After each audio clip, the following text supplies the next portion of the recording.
That's Enough Out of You, a weekly podcast where you'll hear the truth, or at least a closer version of the truth than most of the bullshit that's out there. Here are your hosts, Bill Rader and Sean Kane. Hello, and welcome to That's Enough Out of You. I'm your host, Bill Rader. And I'm Sean Kane. And this is a weekly podcast where we talk about a lot of different things. We talk about sports and we talk about history. We talk about sports history. We talk about significant historical events. And we're going to continue doing that today. Basically, we talk about a lot of stuff. We talk about whatever we want, Billy, because it's our show, buddy. Yeah, the name of the game is we talk. We talk about a lot of stuff. So how's it going, Sean? How you doing? Good, buddy. Things are good, pal. How about you? Yeah, doing pretty good. The holiday season is past us now as we record this. We're into the new year. Happy New Year. Happy New Year, everybody. And we got getting back into the groove of things and just starting to live a normal schedule again. So all right, buddy. Well, we got some question here, buddy. Start the show off with that. Yeah, let's do it. All right. So this is from Nate the Great. And he said, Sean, what was JFK's greatest accomplishment as president? I believe he had many accomplishments like the space program. Yeah. Civil rights. Well, hold on, Bill. This is the question. Yeah. He said, this is what Nate said. He said, I believe he had many accomplishments like the space program, civil rights, foreign policy, but I believe the Cuban Missile Crisis, where he stopped the nuclear war, was his greatest accomplishment. Do you agree? Yeah.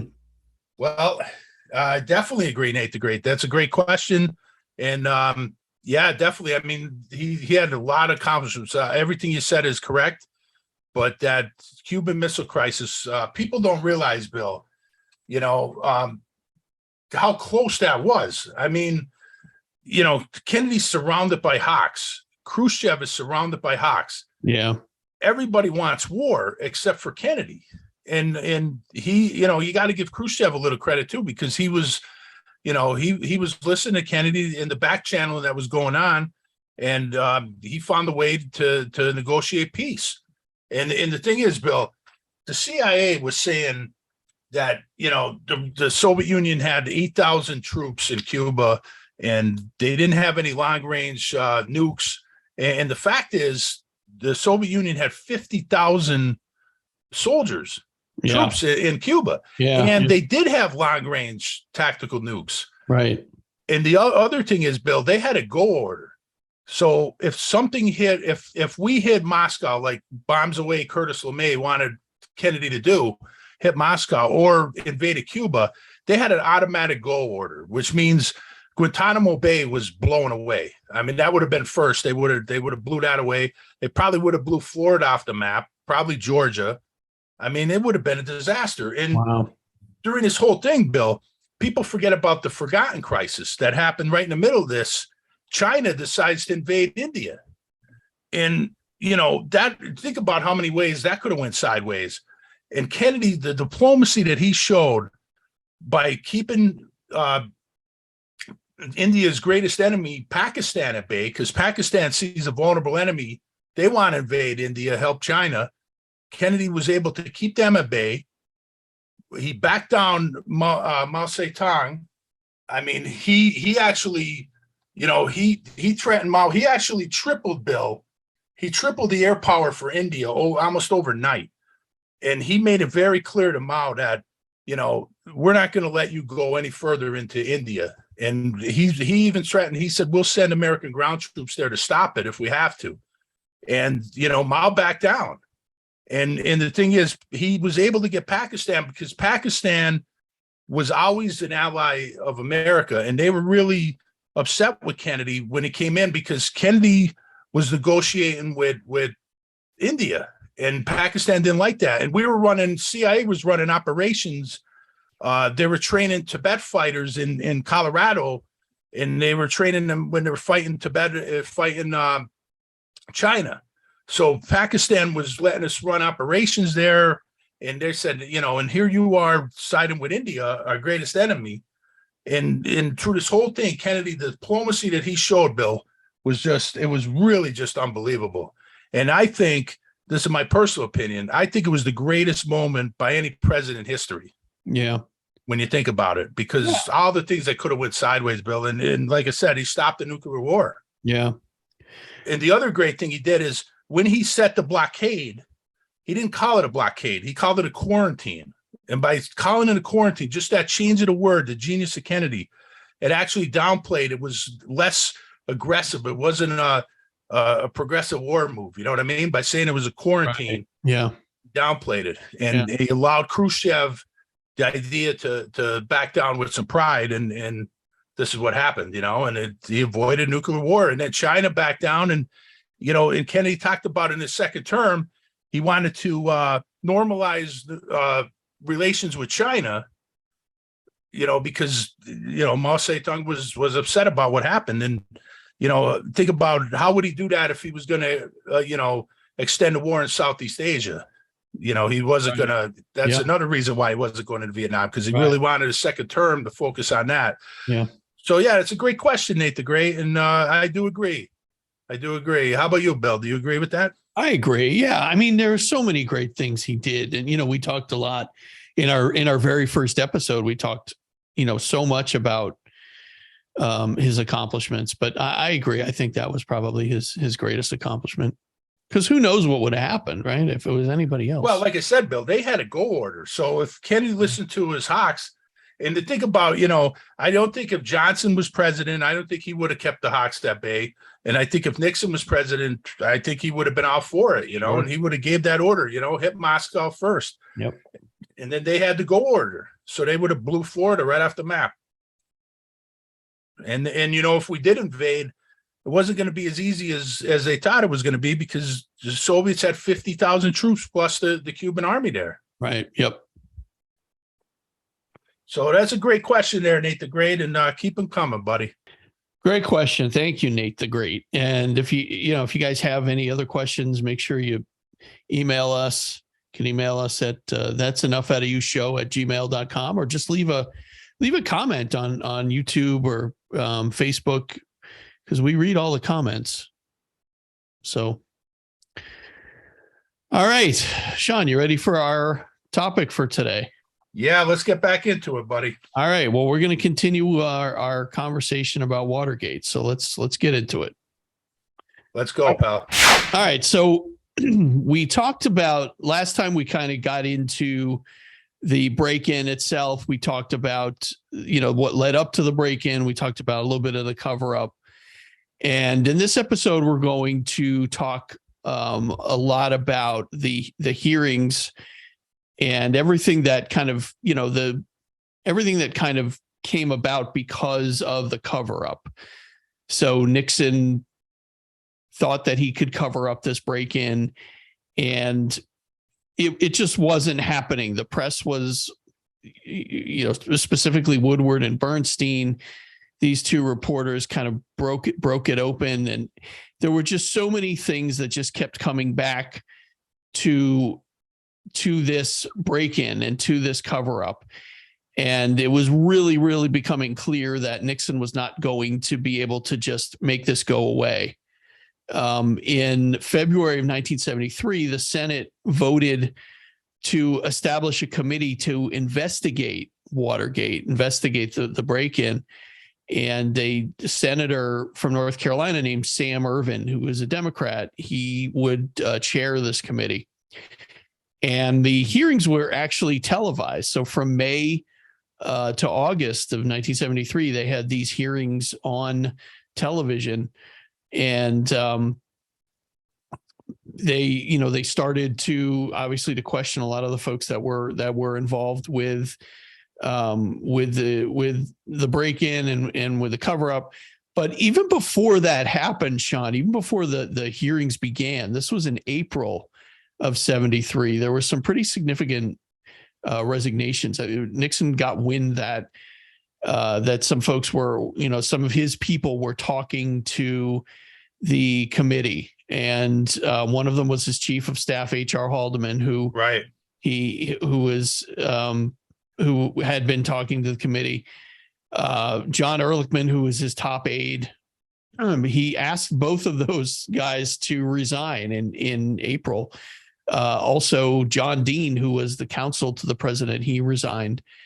And this really was, this kind of reminded me with Nixon kind of cutting the links, cutting any ties from Watergate break-in to him, kind of reminded me, Sean, of how, the mobster, Jimmy Burke, with the Lufthansa heist, which had been considered the biggest heist in American history. Jimmy Burke started killing off people. Jimmy Burke whacked everybody. Yeah, anyone finding bodies in storage units and all across New York. Yeah, anyone that could tie him to the heist, anybody that was expecting any of the money. All these people that were friends, they were all good friends of his. Yeah. And that just goes to show you, I mean, politics and crime are so similar. And not that different, buddy.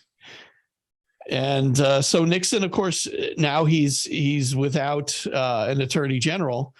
So he appointed Elliot Richardson to be his attorney general and gave Richardson the power to appoint a special prosecutor. We've been hearing a lot these days, specifically about special prosecutor. And so Richardson appointed a man by the name of Archibald Cox to be the special prosecutor. Now, if you were going to appoint somebody, you would think, well, like it to be someone who's nonpartisan, somebody who doesn't really have any skin in the game, somebody who can look at this objectively. Cox was not that guy. Cox was a very he had a lot of ties to the Democratic Party. He was known as a very liberal Democrat. He actually worked on the JFK, the 1960 presidential campaign for Kennedy against Nixon. Right. He was absolutely not a fan of Nixon, and Nixon knew this. But as upset as Nixon was about the appointment of Archibald Cox, he never publicly criticized the choice. Of course, today we would expect a tirade of tweets and we would expect, well, this is a partisan witch hunt and this and that. And Nixon didn't do that. That's interesting that he didn't. Restraint. Yeah. I think we mentioned in the Agnew episode that, Agnew was really the first one to sort of attack his own Justice Department. Nixon didn't do that. Nixon kind of kept quiet about these things and really, he held his tongue. He didn't. I think obviously he knew he was guilty, so that I'm sure that was part of it. But he didn't try to redirect the blame, and he didn't try to make this seem like a partisan witch hunt, at least not at that point. So, that was a really, really important piece of this, the appointment of Cox as the special prosecutor. So getting back to the hearings, now these hearings were going on, and one of the big, topics of the committee was trying to find out about these tapes. They'd heard that people had been testifying that Nixon had been secretly taping conversations, that there was a whole system set up for taping White House conversations, Oval Office conversations. And there was nobody who would actually testify before the committee in public to confirm that until they got to a man by the name of Alexander Butterfield. And who was Alexander Butterfield? He was actually Haldeman's chief assistant. So he knew basically everything that Haldeman knew. And he also had a pretty unique qualification to testify about the taping system, because he's the guy who actually oversaw the actual installation of that system in the White House. He initially... Bill, just an interesting... Could I cut you for 1 second, Bill? Sure. Just an interesting quote by Nixon about the tapes. He said, I knew the tapes would prove that I'm innocent, but I was worried that some people might interpret a different way, which is kind of funny. Yeah. You know? No kidding. Well, we'll get to the tape, Sean. We're gonna dive into those tapes in just a few minutes here. But I did want to talk about, this part of the hearings and how Butterfield testified. He initially was hesitant. He wasn't going to testify, but he ended up doing so on July 16th, 1973. He was asked on live TV by Fred Thompson. You know who Fred Thompson is, right? Right, Sean? He became an actor. He became an actor. He was in the Crime Story, or not Crime Story, Wise Guy, a show I used to watch. I remember. Right. He was in one. And he was in Die Hard too. Yeah, that's right. But he at that time was a senator, and he asked the question of Butterfield. He said, "Are you aware of any system used to tape conversations in the Oval Office?" And Butterfield admitted, yes, he was aware of them. And this was really kind of bombshell testimony. It was something that immediately set off a huge chain of events that would really take this scandal and take this whole investigation to another level. As soon as Archibald Cox heard this testimony, he immediately subpoenaed the tapes. And Nixon, of course, refused. And like you said, Sean, he said that he wouldn't want the tapes to be misinterpreted, but he refused. He actually ordered Cox to drop the subpoena, and Cox refused. He said, "I'm not going to do that." And Nixon continued to refuse to hand over the tapes. He claimed that it was subject to executive privilege, and there was a lot of back and forth.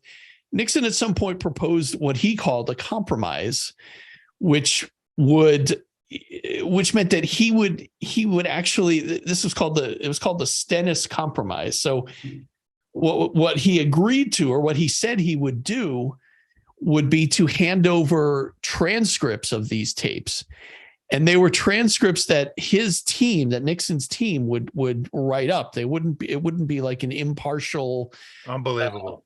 So essentially it would have been whatever Nixon wanted him to, whatever Nixon wanted Cox to see. And what Nixon claimed would be the thing that would make this on the up and up is that he said, well, we're going to allow John Stennis, who was a Democratic senator, to verify the tapes. So, in other words, Stennis would listen to the tapes and verify that everything on the tapes was exactly what was on the transcripts. Right. Well, a couple problems with that, Sean. Big problems. Number one, Stennis, although he was a Democrat, he was a Southern Democrat, and he was a huge Nixon supporter. So he had no interest in any harm coming to Nixon. Plus, the guy was in his 70s, and he was nearly deaf.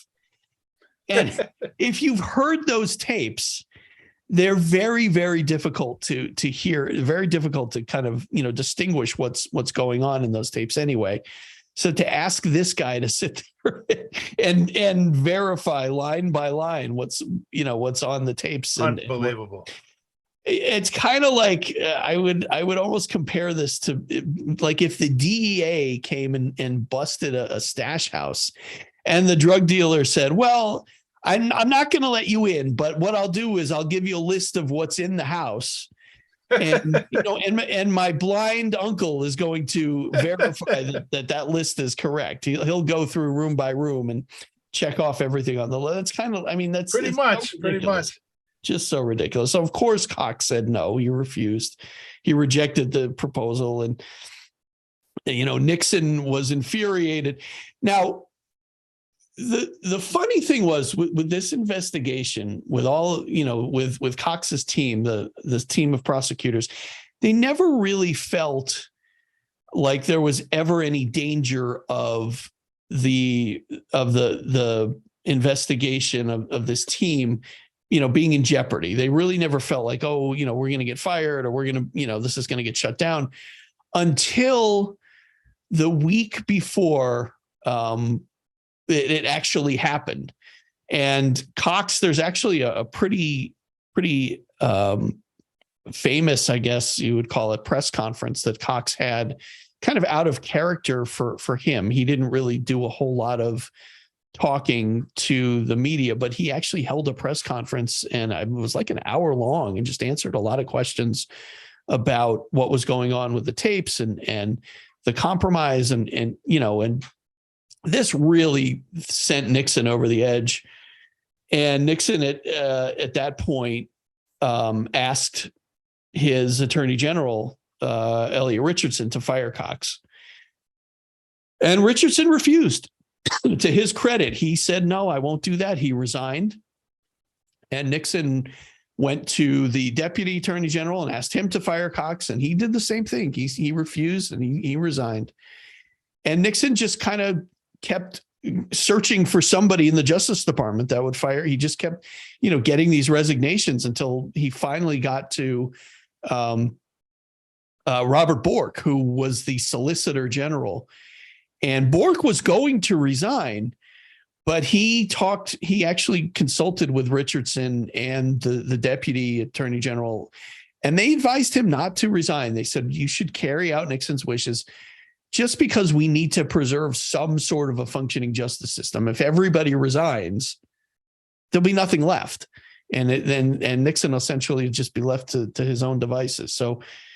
So Bork fired Cox, and this was what became known as the Saturday Night Massacre. Right. This all happened on this one night, and the press. I mean, the press destroyed Nixon for this. And then I think that's when Nixon says his famous words, Bill, well, I'm not a crook. I'm not a crook. That's exactly right. So that led to that press conference where Nixon addressed the media, and he said, I'm not a crook. He said, people need to know that their president is not a crook. Well, I'm not a crook. And and I believe it was Thompson said the famous words, Bill, we want to know, what did the president know, and when did he know it? Exactly. Yeah, there were so many of those things that came out of this. Follow the money was one of them. With Woodward and Bernstein. Yeah, that was Deep Throat. That was Deep Throat telling them to follow the money. But just so many of those, those expressions that we hear today, sometimes we don't even know where they came from. But a lot of them came from this investigation. And yeah. So, now we're essentially there's no special prosecutor. You have Bork, who's essentially acting as the attorney general. And Bork appointed a new special prosecutor, a guy named Leon Jaworski, to lead the investigation. Right. And eventually Jaworski, he also would subpoena the Nixon tapes. He took it to the Supreme Court because Nixon kept claiming that they were, it was executive privilege. He didn't have to hand them over. And they just kept going back and forth, and every single court ruled that Nixon needed to hand over these tapes, that they were crucial to this investigation. And Bill, one thing real quick. Sure. One thing that always bothered me, I just never understood, why didn't Nixon just get rid of these tapes?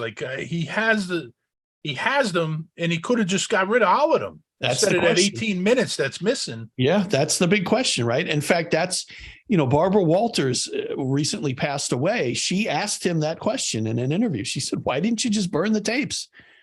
And he just he didn't really have an answer for that. I think, Sean, I wonder if he kind of had,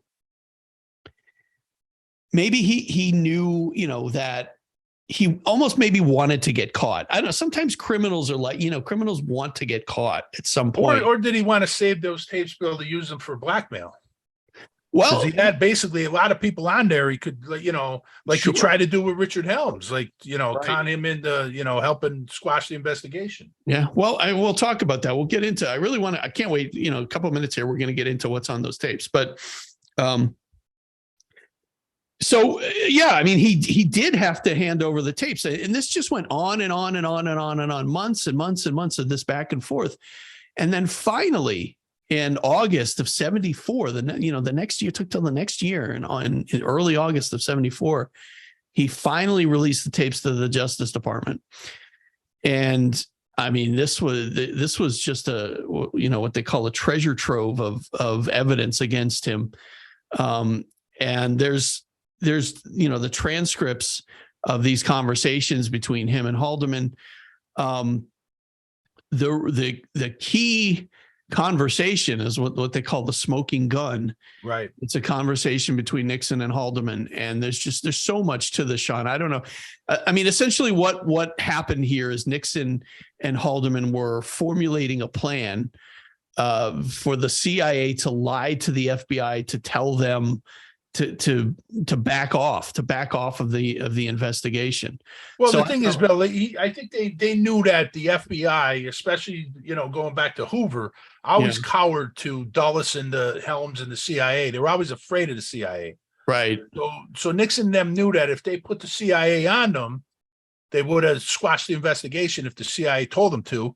And this is where he made that threat, where he talked about the Bay of Pigs. Right. So I want to read that. There's a little bit of the transcript of that conversation, and we'll kind of get into this, Sean. We'll just start talking about it because this is an incredible. Yeah, we got to go deep on this one, buddy. So this is Nixon talking to Haldeman, and he says to Haldeman, he says, when you get these people in, and Sean, I think he's talking about Helms here.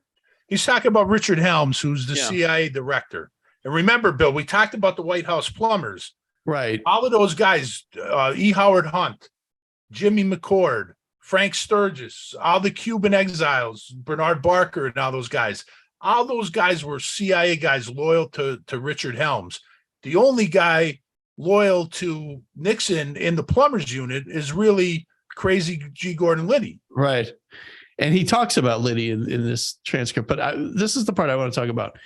So he says, when you get these people in, say, look, the problem is this will open the whole Bay of Pigs thing. And the president just feels that without going into details, don't lie to them to the extent that there is no involvement, but just say this is sort of a comedy of errors, bizarre, without getting into it. Tell them the president believes this is going to open the whole Bay of Pigs thing up again. And because these people are plugging for keeps, that they should call the FBI and say that we wish for the country. Don't go any further into this case, period.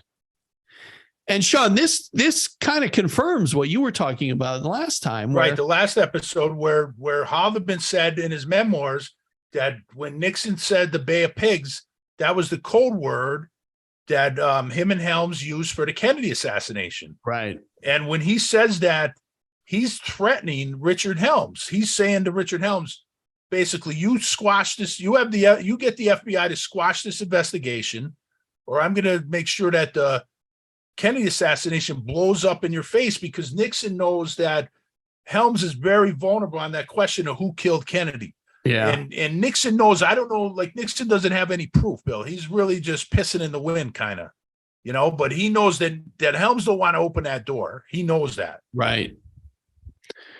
Well, and there's more to this transcript. I don't know, Sean, if you want me to read a little bit more here. Yeah, go into it, buddy. He says that, so Haldeman says, they say the only way to do that is from White House instructions, and it's got to be Helms and what's his name, Walters. And then Haldeman says the proposal would be that Ehrlichman and I call them in and say, and then Nixon interrupts him. He says, "How do you call them in? I mean, we protected Helms from one hell of a lot of things." And Haldeman says, that's what Ehrlichman says. Nixon so let me stop you right there, though. Yeah. What is he talking about? Is he talking about the Kennedy assassination, or is he talking about all the black operations that Helms and E. Howard Hunt and Jimmy McCord were running under the plumbers unit?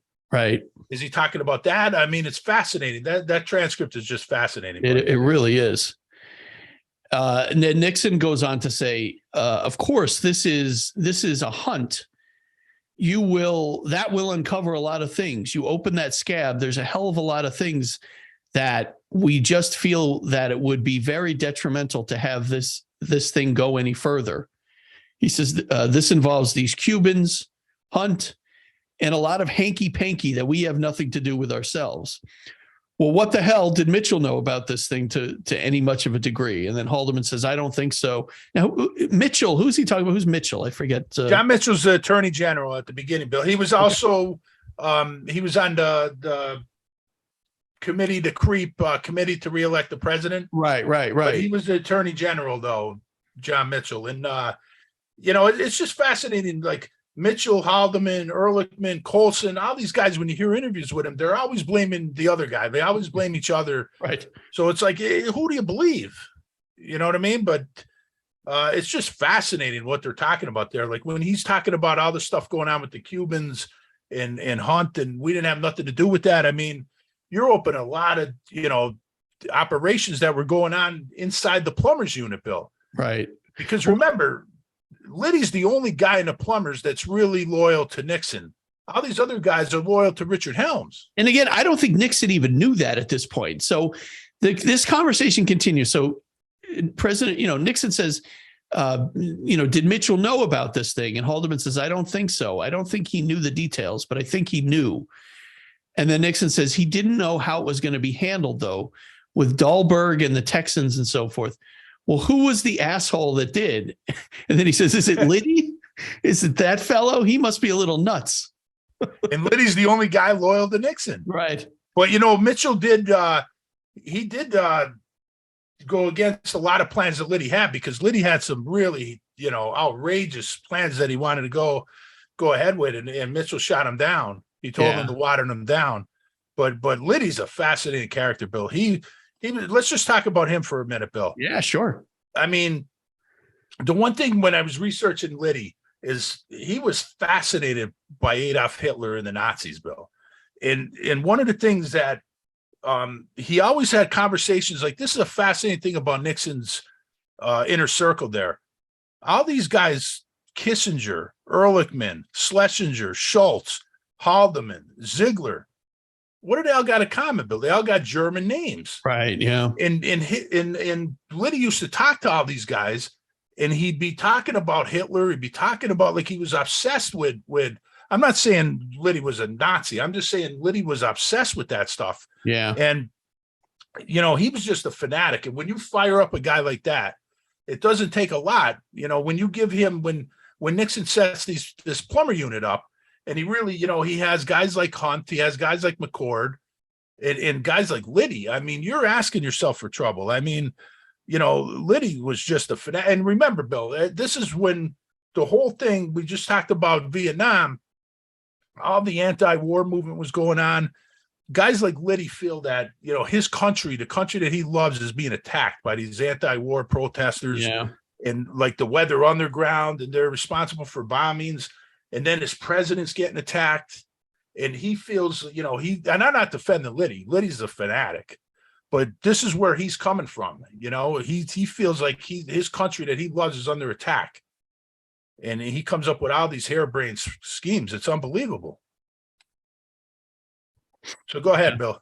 No, it's absolutely. So I wanted to get into, because they mentioned Mark Felt in this conversation, and we know that Mark Felt at some point admitted that he was Deep Throat. Right. And if I don't know, did we get into Deep Throat in the last episode? We talked a little bit about it, Bill, where I actually mentioned, I didn't go into great detail, I don't believe, but I mentioned that I have a lot of reservations about Mark Felt actually being Deep Throat. I actually don't believe it. Yeah. I don't know why he came out and said he was, but I think, Woodward had a lot of intelligence in his background. And I think that Richard Helms was feeding information to Woodward through intelligence ties, and I think that Deep Throat was a bunch of different people, because there was information that was given that I don't think Felt would have had, that Deep Throat had, and some stuff that Felt should have known that Deep Throat didn't know. And I think the whole thing was really, like, I don't believe any of it, Bill, to be honest with you. Like the whole, like the way Woodward said, like they used to meet, he would say, he put a plan out his window of his apartment, and this way Felt would know that he wanted to set up a meet in Right. that parking garage. Well, here's the problem with that, Bill. Woodward didn't live on a main street. You know, he lived in a gated community in a blind alley. So you're telling me that Felt every day would walk down through this gated community and walk down a blind alley to see if there's a plant in a window? Like, nobody sees that suspicious? That's pretty bad spycraft, Bill. Yeah. You know, so I just don't feel like, you know, that Woodward, you know, I think Woodward was protecting other assets that he had that were deep throat, to be honest with you. And I think Helms was kind of manipulating a lot of that was going on. Yeah, I'm sure you're right. I mean, you know, we know from the last episode that Helms and Nixon were enemies. So, well, they became enemies, though, Bill. Right. You know, they got into a blood feud, but I mean, they were actually created by the same people. I mean, they were friends for a long time, but they just got into it. So I want to talk about this quote here in the transcript, this piece of the transcript that talks about Felt, where Nixon says to Haldeman, he says, "What about Pat Gray?" And I don't know who Pat Gray is. I don't know if you do, Sean. He becomes the FBI director after Hoover dies, Bill. Okay, so he's the FBI director. All right, so it says, "What about Pat Gray?" You mean he doesn't want to? And Haldeman says Pat does want to. He doesn't know how to, and he doesn't have any basis for doing it. Given this, he will then have the basis. And I'm not sure exactly what they're talking about there. But then he says he'll call Mark Felt in, and the two of them, and Felt was the assistant director. He's assistant director, right? Yeah. So he says he'll call Mark Felt in, and the two of them, and Mark Felt wants to cooperate because he's ambitious. Haldeman goes on to say he'll call him in and say, "We've got the signal from across the river to put the hold on this," and that will fit rather well because the FBI agents who are working the case at this point feel that's what it is. This is CIA, meaning the FBI was starting to feel like, okay, this is some sort of a CIA op. This Watergate, this whole Watergate scandal is some sort of a CIA operation, and maybe we need to leave it alone at this point. And Bill, we know, like we talked about this in the last episode, you know, that a lot of these operations that the plumbers were using were CIA ops they were using inside the plumbers unit. Right. So that's just an interesting comment right there. And then Nixon says, but they've traced the money to him. And Haldeman says, well, they've traced to a name, but they haven't gotten to the guy yet. And it's the guy they're talking about is a guy named Ken Dahlberg. And Nixon says, who the hell is Ken Dahlberg? Haldeman says he gave $25,000 in Minnesota, and the check went directly into this guy named Barker.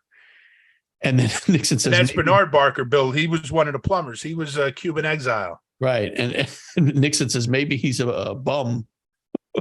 But they're talking, and I assume they're talking about this slush fund that right. A lot of the money came from for these break-ins, and also as you said, Sean, to silence a lot of the people that had been sure. That's what it was for. And Bill, like originally when Woodward and Bernstein broke that story about the slush fund, they said that, you know, Haldeman controlled it, and they said that he was going to be named by Sloan in the grand jury, and they had to retract that story because he wasn't named in the grand jury at that time.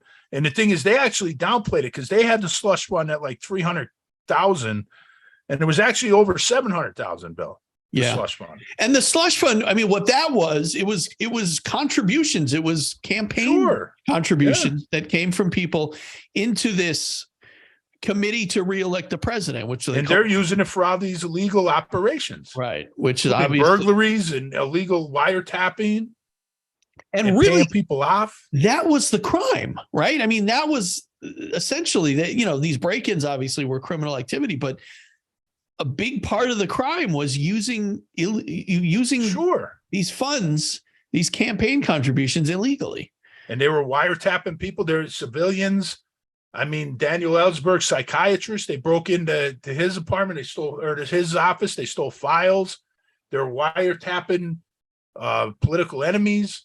I mean, everything they were doing, everything the plumbers were doing is totally illegal, Bill. And so, Sean, that brings us back to the main point of these tapes, which is Nixon knew. He knew what was going on. He knew everything that, what you said. When did the president, or what did the president know, and when did he know it? He knew everything. Now, Bill, I don't know if he knew all the stuff that Helms was doing. Like, I don't know if he knew all the specifics of what Hunt and McCord and these guys were doing, but he definitely knew.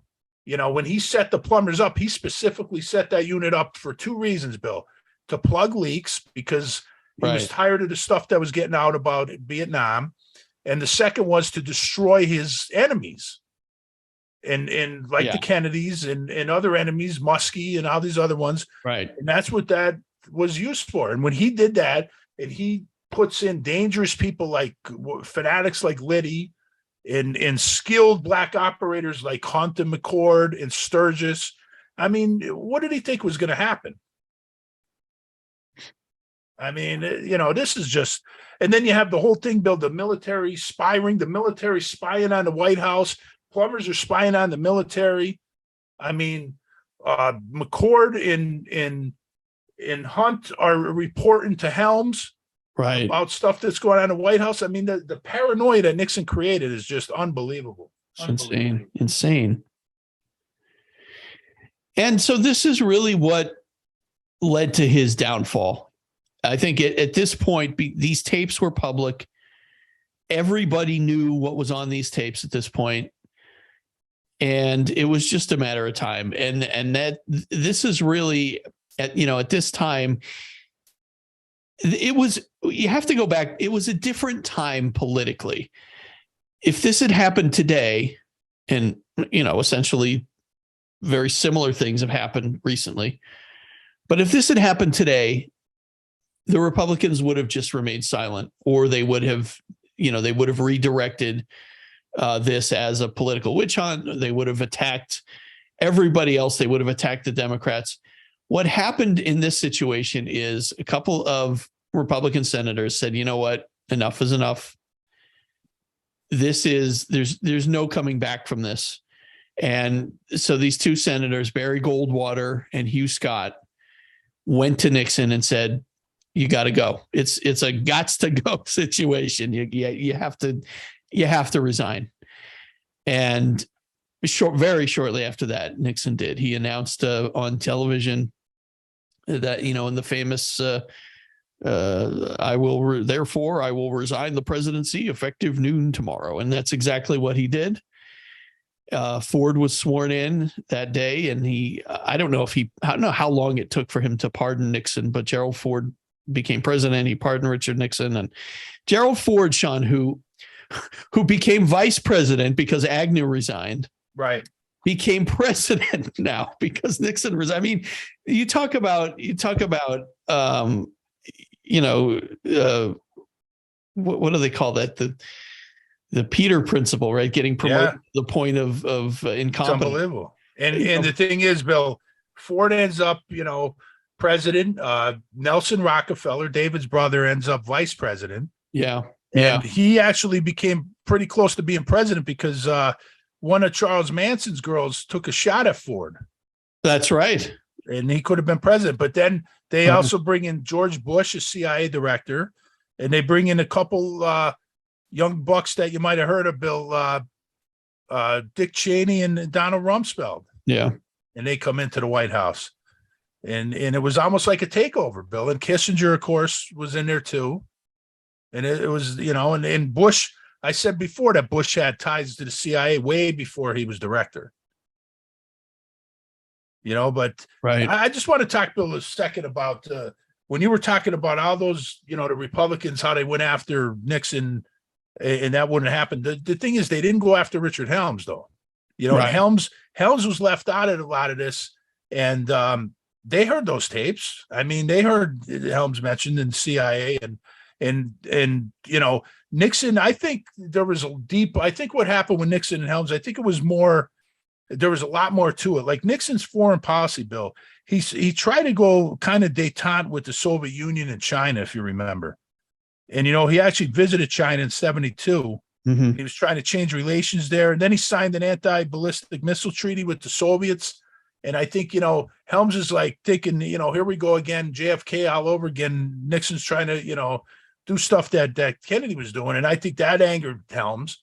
And I think, when Nixon threatens him and he says, this Bay of Pigs is going to blow up in your face. At first, Helms did help Nixon, but then he backed off. He backed off of the FBI, and then Nixon ends up firing Helms. And McCord would say right before he was fired, he said, if Nixon ends up firing Helms, every tree in the forest is going to fall. And that's pretty much what happened. And when he fired Helms, it was kind of like when Kennedy fired Dulles. I mean, these guys are like cockroaches, Bill. You can't get them out of there. Right. Like, he ends up being ambassador to Iran. And of course, we know what a role Iran's going to play. You know what's going to happen there with the hostages and the crisis in the 70s. And Helms is over there in Iran running black ops as ambassador over there. Mm-hmm. So these guys, he didn't lose any power. Nixon fired him, but he didn't lose his power. And Helms kind of walked. I think there was charges against Helms too. And this is the whole thing where he gets rid of all the MK Ultra files during this. He destroyed all the files on that Helms. So he ended up getting nothing. Nothing happened to Helms. He walked away scot-free from all this. Amazing. It really is, Bill. It really is just amazing. But again, the paranoia and the illegal stuff that was going on, and when Nixon creates those, Nixon was so paranoid that he set the plumbers up, to protect the leaks and to destroy his enemies. He was so obsessed with destroying his enemies that he created a monster. Right. Yeah. When you give free reign to guys like Liddy and Hunt and McCord and guys fanatics like that, what did he think this was going to, what did he think was going to happen here? It's just amazing, buddy. Really is. Yeah. So that's Watergate, essentially. There's so much more we could even talk about, Bill, that we didn't even go down. Yeah. But we're running out of time here, buddy. And the other thing about Nixon is he almost became a lovable character later, as his life went on after this had happened. Of course, there was the initial backlash and the hatred towards Nixon. The voters just wanted the Republicans out of there, and they voted for Jimmy Carter, who really wasn't even on the map. He really wasn't even on the radar as far as a guy who could be president. He just sort of picked up popularity as the primaries were going, and he became president. But Nixon really became, like I said, almost a comical figure and almost beloved as the years went on. There was the Nixon Library and I don't know, just a lot of, I think the attitude towards him was, well, he did some good things during his presidency.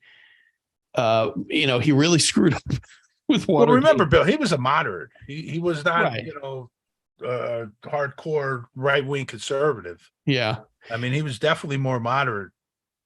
And despite having to resign in shame, he really was never outcast. He was always at all of these, anytime that there was some sort of a presidential, an event, he was always there. Him and his wife, Pat, they were always part of the Washington community. They never really left. And even until his death, he was just a, sort of a part of the culture. He was a part of politics in America. And, but Bill, I think all the good things that he did, any of his policies that were good, I think it's all erased by this, because of his paranoia. It goes back to this guy's obsession with destroying his enemies. Yeah. And he was just so obsessed with that, Bill.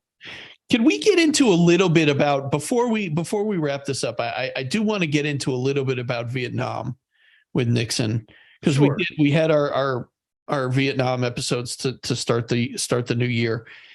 And I want to get your thoughts, Sean, about Nixon's involvement with really essentially putting an end to the war. Well, I mean, here's the thing, though, Bill, is so when we talked about on the episode, he actually expanded the war. He expanded the war to Laos and Cambodia. Okay, when he started bombing supply lanes over there. Right. Okay, and he did reduce the amount of troops, but he expanded the air support. So he was actually dropping more bombs. I believe there was more bombs dropped then than there was in World War II, if I'm not mistaken, Bill. Wow. Yeah, so he expanded the war. And then remember, we talked about at the last episode, we talked about the Anna Chenault affair, where Johnson, at the end of his tenure, he already decided he's not running in 68. And he wanted to negotiate a peace process in Vietnam with the communists. And he was trying to get the North and the South to sit down at the table. And Nixon had Anna Chenault, who had a lot of connections in Asia, and he had her sabotage the peace talks. So, to make the Democrats look bad and sabotage them until I get in office, and then we could get the talks back on. Well, you know what? It wasn't, we didn't pull out of Vietnam, Bill, until 74, 75, when Saigon fell. Right. So, I mean, I push back a little bit at, like, he actually expanded the air war, Bill. And to me, it's like, who are you bombing there? You're bombing the jungles. It's not like you're going into Germany and where Hitler has all his bunkers and stuff. You're just bombing villages. Yeah. So I think that was, a major mistake. And this is when the anti-war movement was really ramped up. And he was so obsessed with making sure that the Pentagon Papers, got leaked, and any more that Ellsberg was leaking out doesn't get out. And he wanted to stop that. And a lot of that was happening during Johnson's tenure, and Nixon was he was so obsessed with it. And he just, but I don't, I think, he expanded the war. Like him and Kissinger expanded. I don't think, the pullout happened because Saigon fell, I mean, that's my take on it. Okay. That makes sense. And remember, Bill, I mentioned back, Nixon wanted to send in combat troops when he was vice president. Back at, I believe it was 54, when he was President Eisenhower, and he wanted to help the French. He wanted to send in combat troops. That's right. Into Vietnam. So I think he was always a hawk on Vietnam. No matter what he said publicly, Nixon was always a hawk. Yeah. On Vietnam. Okay. All right, Sean. One last thing, though, for me before we wrap up, and that is one of the long-term effects of Watergate. And one of the things that it did, among many other things, is it created a lot of mistrust among the American people of the government. Definitely. Up until that point, I think, obviously, the Kennedy assassination and the RFK assassination, those things were kind of explained away, right? There were things there were theories that were put out there to calm the nerves of the American people, to put aside their questions and I think, at that point, people still believed that Oswald was the lone gunman. And people say that, Bill, when they're not, when they're on TV or whatever, but when they took a poll, the last poll they had, 80% of Americans didn't believe that Oswald killed Kennedy. Right. But at that time, it was more sort of widely accepted that the Warren Commission was put out to, that fairy tale was put out to ease the public. That was, it's the exact words of Hoover. We want to convince the public that Oswald was the lone assassin. Right. And so what I'm saying is Watergate is one of those things where all of a sudden people are realizing my government officials, even my president, is up to no good. they're doing things that are illegal. They're doing things that I didn't elect them to do. Right. There's shenanigans going on and things that we're not being told, things that we know absolutely nothing about that are going on. And if that's going on, what the hell else is going on? Exactly. Yeah. And No, really, you're right. I think that's where people like Lisa Pease and researchers, people who want to get into these types of things and find the truth and find out what's really happening, what's really going on, what are we not being told. Right. Watergate was really, I think, a big impetus for those types of people, those types of activities to happen, because there was, again, a lot of mistrust. I think if you took a poll in 1972, before all this stuff started to become public, and you take a poll now, I would say it's probably opposite. People, the opposite number of, let's say it was 80% of the people trusted the government in 1972. I think today it's probably 80% of the people don't trust the government. Probably is. It probably is. And they've given us no reason to trust them. Exactly. Especially, like you said, Watergate, it was terrible, Bill. It was, you see the shenanigans that was going on here. And just like you said, they're acting like mob bosses. I mean, they're acting like Jimmy Burke. Right. I mean, it's just incredible. And the deeper you dive, Bill, you could go down so many rabbit holes here with Watergate, because we didn't even get into stuff like E. Howard Hunt's wife getting shot down in a plane, right? Yeah. Plane crash. Yep. And the Mitchell kidnapping, and there's just so much. The John Paisley murder. That's so suspicious. Like, there's just so much stuff, Bill, that we'll be here for 4 hours. We're talking about it. Yeah. Yeah. Well, we can't be here for 4 hours because I can't edit that long of a show. Well, I think we covered good ground, but I think we covered. I think so. Ground. I think so. I hope people have an understanding of what was going on and how bad that was.